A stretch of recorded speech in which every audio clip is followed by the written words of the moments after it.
Hello guys, welcome back to our channel के हम एक और नई वीडियो के साथ। तो आज की वीडियो में हम बात करेंगे भगवत गीता के बारे में। जी हाँ दोस्तों, जैसे कि आप सभी को पता है कि हमारी learning series of Bhagavad Gita चल रही है। तो आज की वीडियो में हम बात करेंगे अध्याय 3 के बारे में कि अध्याय 3 में भगवान श्री कृष्ण ने अर्जुन को किस चीज़ के बारे में बताया है और किस कर्म को करने के लिए प्रेरित किया है। तो जी हाँ दोस्तों, तो अध्याय 3 में भगवत गीता में भगवान श्री कृष्ण अर्जुन से कहते हैं कि कर्मयोग। अध्याय 3 में कर्मयोग के बारे में बताया गया है कि कर्म का विज्ञान क्या है। तो चलिए बताते हैं आपको इसके बारे में। इस अध्याय में श्री कृष्ण ये समझाते हैं कि सभी जीव अपनी स्वाभाविक प्रकृति के गुणों के कारण कार्य करने के लिए बाध्य होते हैं और कोई भी प्राणी एक क्षण के लिए भी अकर्म नहीं रह सकता।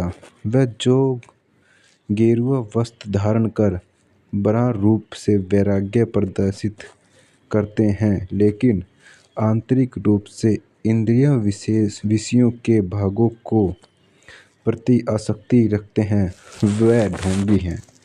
जो कर्म योग का अनुपालन करते हुए बड़ा रूप से निरंतर कम करते रहते हैं, लेकिन उनमें आसक्त नहीं होते, वह उनसे श्रेष्ठ हैं। इसके बाद श्री कृष्ण इस पर बल देते हैं कि सभी जीवित प्राणियों को भगवान की सृष्टि की व्यवस्था के अभिन्न अंग के रूप में अपने दायित्व को निर्वाह करना पड़ता है।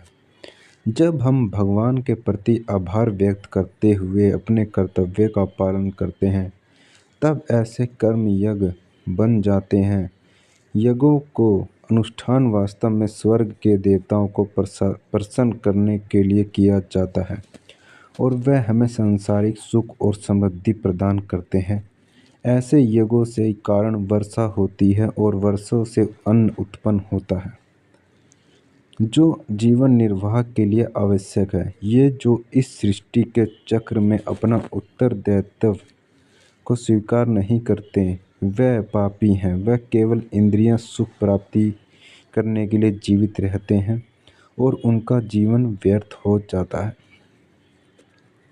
फिर आगे श्री कृष्ण कहते हैं कि शेष मानव जाति से विभिन्न ऐसे प्रबुद्ध आत्माएं जो आत्मज्ञान में स्थित रहती हैं, वह शारीरिक उत्तरदायित्वों को पालन करने के लिए बाध्य नहीं होती, क्योंकि वह आत्मा के स्तर पर अपने उच्च दायित्वों का निर्वहन कर रही होती हैं। हालांकि वह अपने सामाजिक दायित्वों का त्याग कर देती हैं, जिससे सामान्य मनुष्य के मन में असमंजस की भावना उत्पन्न होती है।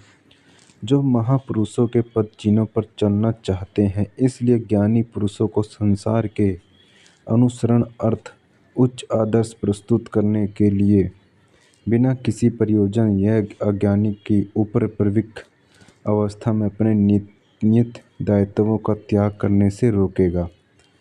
अतीत में अपने नियत दायित्वों का त्याग करने से रोकेगा।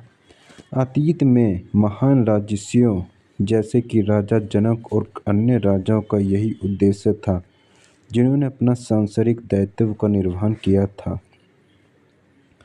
तत्पश्चात अर्जुन पूछता है कि लोग अनिच्छ से पापी पूर्ण कर्म से प्रवृत्त क्यों होते हैं?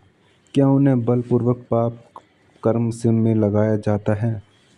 परम प्रभु श्री कृष्ण बताते हैं कि संसार का सर्वभक्षी पाप पूर्ण शत्रु केवल काम वासना है। जिस प्रकार से अग्नि धुएं से ढकी रहती है, दर्पण धूल से ढका रहता है, उसी प्रकार से कामना मनुष्य के ज्ञान पर आवरण डाल देती है और उसकी बुद्धि का विनाश कर देती है। फिर श्री कृष्ण अर्जुन से आह्वान करते हैं कि वह इस कामना रूपी शत्रु का संहार कर दें, जो पाप का मूर्ति रूप है, और अपनी इंद्रियों, मन और बुद्धि को वश में करे। तो ये थी गाइज आज की हमारी वीडियो, जिसमें हमने जाना भगवत गीता के अध्याय 3 में भगवान श्री कृष्ण अर्जुन को क्या बताते हैं। तो उम्मीद करता हूँ गाइज ये वीडियो आपको अच्छी लगी होगी। अगर वीडियो अच्छी लगी तो वीडियो को लाइक करना, चैनल पर नहीं तो चैनल को सब्सक्राइब करना। तो मिलते हैं गाइज नेक्स्ट वीडियो में।